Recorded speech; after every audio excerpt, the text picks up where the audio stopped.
context. The educators who took what we call a radically inclusive approach, who were vigilant about making sure that those boundaries, those lines, and kids talked about the lines between them, that they were minimal. Those are the places where we found all groups of kids, on average, showing higher levels of cultural flexibility. In schools, and there are a number of them in our country, unfortunately, where there's just an acquiescence to the fact that kids come because they're either mandated or they live within the neighborhood boundaries or the district boundaries. Sometimes there's just a kind of a nonchalance, a kind of a lack of enthusiasm, and more focus on making sure that we get those kids who we know are going to perform better because they come from well-resourced families to focus on them, and less likely to engage on the kids who come from more challenging social circumstances. And so the experiences that are promoted, that are cultivated, are not the same for all kids. It depends on the context of the school. Educators are a part of that. Obviously, families are a part of that. And the students are a part of that. Some schools are just much more proactive about making everyone feel included. Carter says that when students are in the minority in a school that does not focus on inclusion, it can be disheartening to attend every day and find that they, as people, don't count as much as everyone else. I opened the book with an interview among a group of young men who are really wrestling about what the fundamental purposes of schooling are if they feel that they are second-class citizens in the school. Some of the mechanisms are just in terms of basic symbols, what's taught, what teachers rely on, what they say to kids to make them either representative of their entire group or not, how kids on a day-to-day level, if you're walking in a school and you see that the kids who are honored and who are seen as the most competent and intelligent are kids from certain classes, the more advanced classes, and you see that none of those kids look like you, then that has some serious social and psychological implications. It could affect their self-esteem and make them think that no matter how hard they worked, they could never be as successful outside of school as the majority students who were praised and given the best opportunities. Carter says that to fully implement integration of our schools, teachers and administrators need to make kids of all races, ethnicities, and socioeconomic standing feel included in all aspects of school life. Today's teachers also have to be very sensitive people with some understanding of adolescent development, adolescent psychology. They also need to know their society very well. Many of our teachers are products of their society and don't really know how to grapple with difference in the classroom. And that's where that cultural mix match plays out in a big way. I suspect that we think that that's just a kind of secondary issue. And really what we need are just teachers who can get good test scores and get kids' grades up. We're finding that that's not just working. The kids absolutely have to figure out how to belong. And psychological intervention studies have shown that kids who feel like they belong to schools actually perform better. And we're seeing that from research at the moment. Part of it has to do with the teacher education and training and really building a very strong, solid core. Carter says that she would love to see a school where report cards have multiple dimensions and not just grade students on courses and tests, but on qualities such as leadership and flexibility. It is the case, and this was something that the kids debated all the time. We're just becoming numbers right now. And for some kids who don't test well, they're starting to just give up, which is tragic. I sat in a room in an auditorium with a group of kids who were being suspended for the day, who had been acting out. And they talked about that. You know, I had a girl say to me, they don't really care about us anymore. They care about those numbers, those test scores. I just feel like, a lot of us, we just don't care anymore because many of us, not all of us, but in many cases it feels like that we're narrowing what American education means because we're so fixated on our test scores being as competitive as the other parts of the industrialized world. When you think about it philosophically, though, schools are also engines that drive a society, a democracy. Aren't there other purposes of education? And if we believe that there are other purposes of education, then we need indicators of how well schools are serving those purposes. She says American schools also need to equalize resources so all students have access to good teachers, materials, and technology. Then, Carter says, policymakers need to link communities, education, and economics. There's an ecological problem. When unemployment or economic conditions are really bad, that afflicts families who are already economically vulnerable, which then is going to afflict the lives of the children who come into the schools. And then teachers have to deal with that, and they don't know how to deal with it if they're more accustomed to kids who are coming from families with lots of resources. So it's it is education, and I do argue that schools can't do it alone. It is something that we have to think about kind of in a systemic way, and maybe that's too big and that's too idealistic. I don't think so, but I think we'll continue to generate the kinds of patterns we have if we don't think more ecologically in terms of these problems in American society. With 50 different state education agencies and the thousands of school districts in the country, it's a tall order to make big changes in education. Schools can start small by taking a long, hard look at how they deal with different students under their care, to make sure that every young person is given the opportunity to be all that he or she can be, no matter what their race, ethnicity, religion, or economic level. You can read about this study that Prudence Carter undertook and take away some ideas on ways to improve our educational system in her book, Stubborn Roots, available at bookstores and online. To find out more about Professor Carter, log on to Stanford University's website at stanford.edu. For information about all of our guests, log on to our site at viewpointsonline.net. I'm Christopher Michael.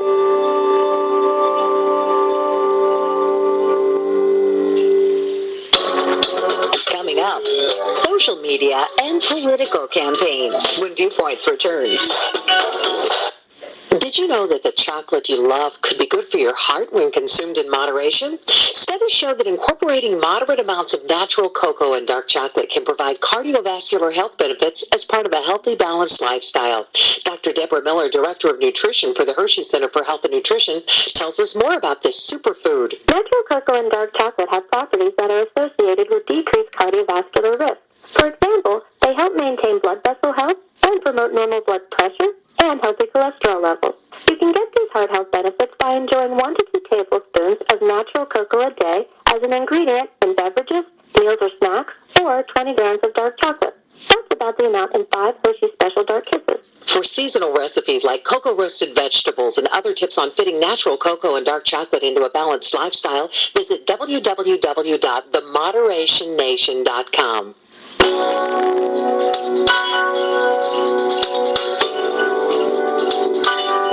The conventions are over, and the candidates are moving into the home stretch of their campaigns, trying to reach as many voters as possible in the next few weeks. It used to be that we were simply inundated with vote for me messages from TV, radio, newspapers, billboards, and flyers. Now you're as likely to find your email account as stuffed with election messages as you are your U.S. mailbox, and your homepage as plastered with ads as your home-delivered newspaper. Social media and the internet have become the new stumping grounds for campaigns, since tens of millions of us log on and spend hours surfing the net every day. It's also a fairly new medium, for campaigns that is, with its debut in politics just 12 years ago. The beginning of successful online campaigning, most people who study this link it back to Howard Dean. He was the first one to raise serious amounts of money and build sort of a groundswell of support in 2004, and if you remember, he sort of vaulted to the top. He was the frontrunner for a while. He was either on the cover of Time or Newsweek as a prospective nominee of the Democratic Party before his candidacy faltered. So he's the first one that sort of really showed the potential of using the internet as a campaign mobilizing tool. That's Richard Fox, professor of political science at Loyola Marymount University in Los Angeles. 8 years later, though, another candidate grabbed onto the internet and ran with it, all the way to the White House. Obama was able to utilize social media and other aspects of the internet to really just take out marketing that kind of underscored all the initiatives that were being done in traditional media. Zach Hoffman is the founder and CEO of Exults, an internet marketing agency that provides online solutions for business and political campaigns. Utilizing Facebook and other social aspects, people can virally spread ideas, and in regards to the Obama campaign, they're definitely able to get out messaging about new hope and change, and people would spread that on their walls, influence friends and family, and really be able to get out the word in a pro-Obama way throughout the entire campaign. Twitter is also becoming a popular social medium for them to utilize as well, and really helps them connect real-time with minimal messages that bring people into robust amounts of content if they use a link to link out of their Twitter messaging. Although the use of the internet and social media for national elections is going through its fourth run in 2012, Fox says we still aren't sure exactly how using it translates into votes. He says, though, that it's very good for getting out the message in a targeted way. It's not exactly clear how much it's actually mobilizing or changing people. We know that they're accessing information differently. We know that if you sign up as an Obama like on Facebook, you're going to get alerted every time he posts something or does something interesting. We know that you have many options. Obama breaks up Facebook into many different ways. You can be on the Obama Facebook Truth Team, the Women for Obama Facebook, the Youth Students for Obama Facebook. They're trying to use it and build it in as many permutations as possible. But there's no research that shows it's more likely to make you vote or more likely to make you contribute money. It certainly made it easier to contribute money, or it's made it easier for you to know where to go if you want to sort of volunteer for the campaign.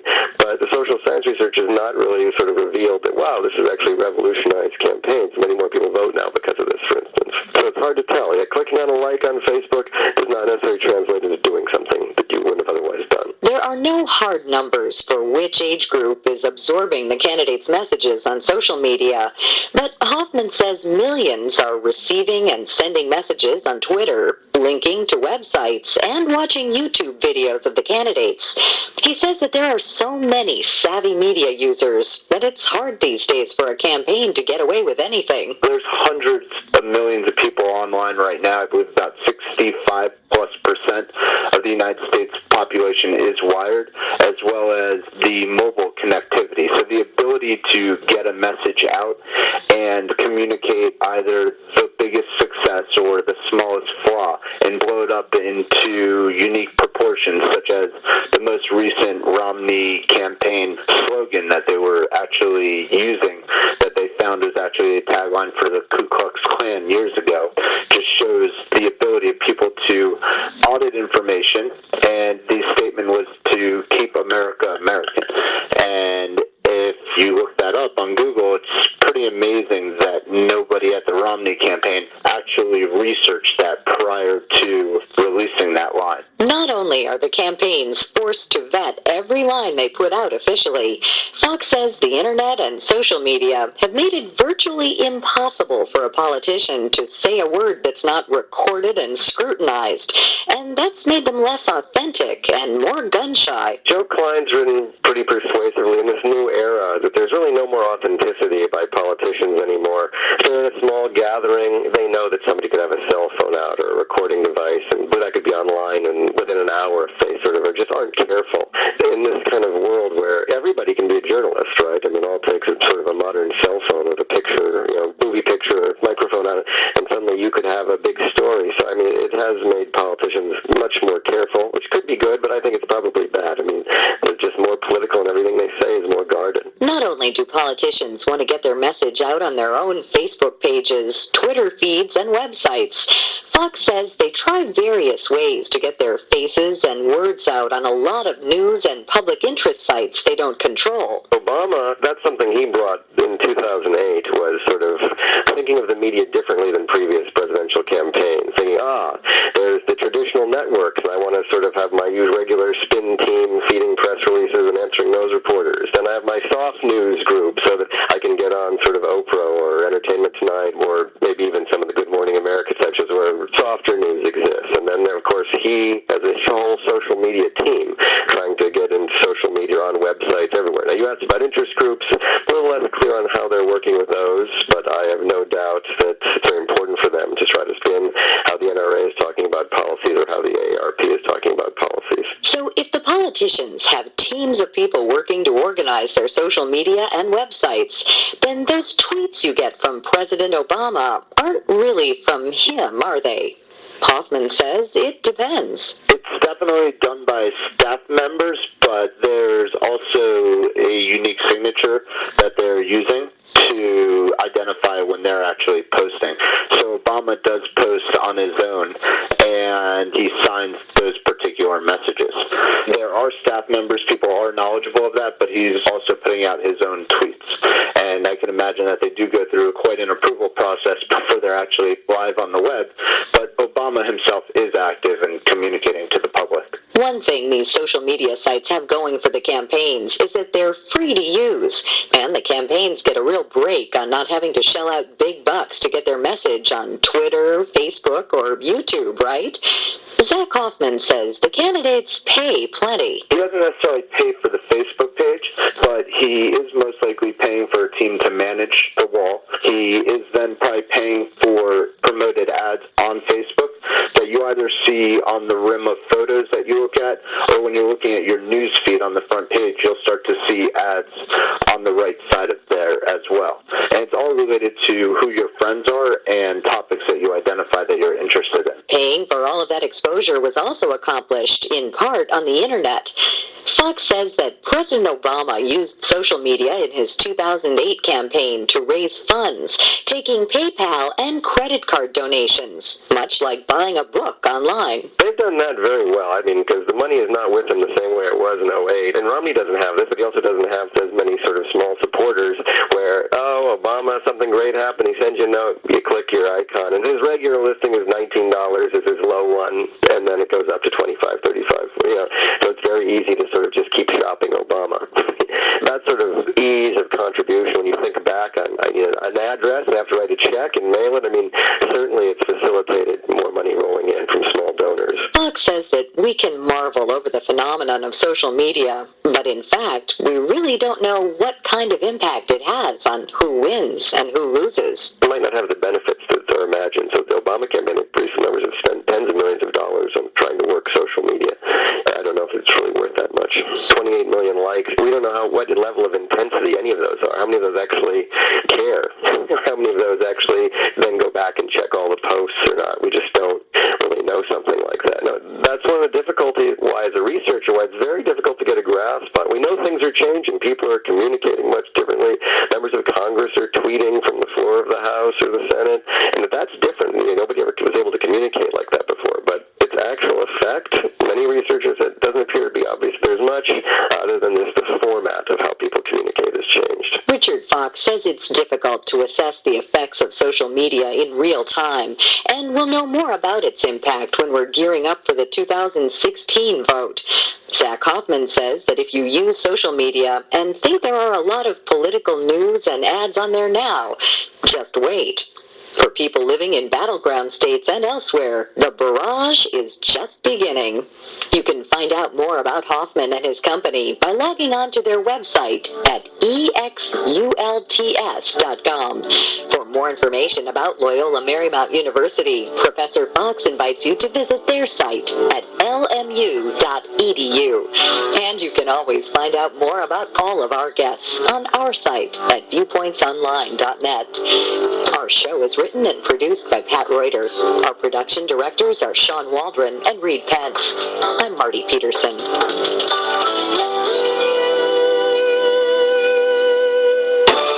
Viewpoints returns in just a moment. College is expensive. The average graduate's student loan debt is about $25,000.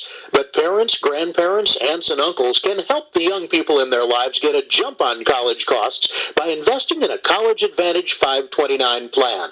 September is National College Savings Month, the perfect time, according to Paul Peglis, Executive Director of the Ohio Tuition Trust Authority. By investing in College Advantage, you get tax-free growth, so every dollar can be used for your loved one's college expenses at any accredited college or university nationwide.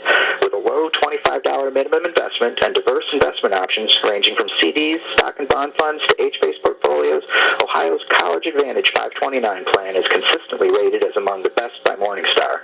Ohio residents can even get a state tax deduction up